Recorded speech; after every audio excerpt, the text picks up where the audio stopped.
মৌসুমী সংসারে সবাইকে জানাই স্বাগত। শুভ সকালের অনেক শুভেচ্ছা, অনেক ভালোবাসা। আশা করি আপনারা সবাই ভালো আছেন। পুরো ভিডিও দেখার অনুরোধ রইল সবার কাছেই। আশা করি আপনাদের ভালো লাগবে। ভালো লাগলে একটা লাইক, একটা কমেন্ট আর একটা শেয়ার করে দেবেন। এটা কিন্তু আপনারা দেখছেন রবিবারের ব্লগ। তো রবিবার সকালবেলা উঠে তাড়াতাড়ি বাসি কাজ সেরে নিলাম। আর ঋষির তো সকালবেলা পড়া থাকে 9:30 থেকে। তো ঋষি ওদিকে পড়তে চলে যাবে আর আমি এদিকে টুকটাক কাজ সেরে আপনাদের ইতিশার কাছে যাব।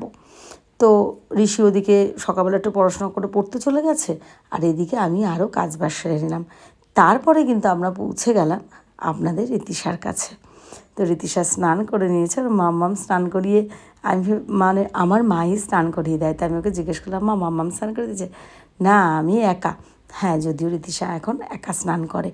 যেদিনকে মাথা ঘষার বা একটু ভালো করে করবে সেদিনই কিন্তু মা আবার করিয়ে দেয়।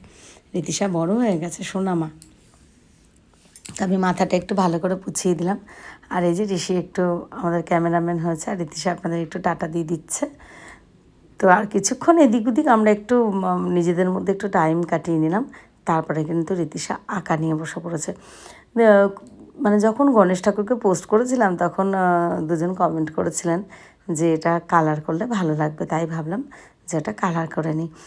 সেদিনকেও কালার করতাম কিন্তু না, হয়নি, টাইমটা কম। এবার যেহেতু ঋষিরা বা পড়া থাকে ওই জন্য সেই টাইমভাবে ফিরে আসতে হয়, ওই জন্যই আজকে গণেশ ঠাকুর রঙ করে নিচ্ছে, আরও কিছু আঁকা আঁকিয়ে নিচ্ছি। বৌদি পুজো দিয়েছিল গণেশ ঠাকুরের ওই দোকানে, তা আবার একটু লাড্ডু দিল, আমরা একটু খেয়ে নিলাম। আমি এসেছি একটু বিরিয়ানি নিতে। আসলে আমি আর বৌদিকে দেবো, মেয়েকে দেবো না বা কাউকে দেবো না, কারণ কি একটা জিনিস আপনারা দেখেছেন যে আমরা যেভাবে পারি রেস্টুরেন্টে নিয়ে যাই ঋতিশাকে, আবার না ওকে নিয়ে আসবো, যেহেতু অনেক দিন ওকে নিয়ে আবার বেরোই না। আর বেরোনো বলতে ওকে ঘুরতে নিয়ে যাব কোথায়, তো ওই একটু রেস্টুরেন্টে নিয়ে ও একটু খেতেও ভালোবাসে, ওই আপনারাও একটু খুশি হন, ভালোবাসেন, ওই জন্যই কিন্তু এটা ভাবা। তো যাই হোক, বৌদিটা আবার রেখে দিয়েছে ঋতিশার জন্য। আমি বললাম যে ওকে দিও না, রেখো না।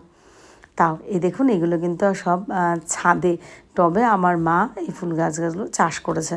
তবে এখন না মা পারে না ছাদে উঠতে, মানে খুবই কষ্ট হয়।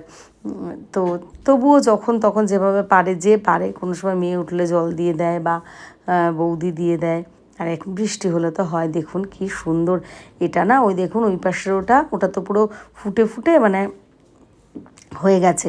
কি ভালো লাগছে না রজনীগন্ধাগুলো, আর বেশ বড় বড়। এইগুলোকেও আমি দেখেছিলাম মা একদম সেই গুড়ি গুড়ি মানে নিচে যে গাছের অংশটা থাকে সেটা দিয়েই মনে হয় এত বড় বড় গাছ করেছে, আবার এত ফুল হয়েছে। আর ওই পাশের একটা শীষ তো পুরো শেষ হয়েছে, আবার এই পাশে। এবার দেখুন ঋতিশা আপনাদের রেগেছে কেন, ও লুকিয়েছিল এইখানটা। এবার আমি গিয়ে তো বলবো যে আমার মা কই, আমার মা কই, তা না করে আমি গায়ে হাত বলছি, মা তুই ঘেমে যাবি তো, এটা বলেছিল। রাগ হয়ে গেছে, মানে ও লুকোচুরি খেলতে চেয়েছিল। তো যাই হোক, তারপরে ওরা এখন শোবে, তো আমরাও এখন বাড়ি ফিরছি। আজকে রবিবার যেহেতু ঋষিরা রাত্রিবেলা ওরকম কিছু পড়া নেই, আমরা নিজেদের মধ্যে টুকটাক একটু পড়াশোনা যা করে রাত্রিবেলা তারপরে আমরা তাড়াতাড়ি শুয়ে পড়েছি। তো আজকের ভিডিওটা এখানেই শেষ করছি। হ্যাঁ হ্যাঁ, মানে বৌদি দিয়েছিল ইলিশ মাছ আর ভাত রান্না করেছি গরম, সেটা রাত্রে খেয়ে নিয়েছি। তো আজকের ভিডিওটা এখানেই শেষ করলাম। সবাইকে জানাই শুভরাত্রি, সবাই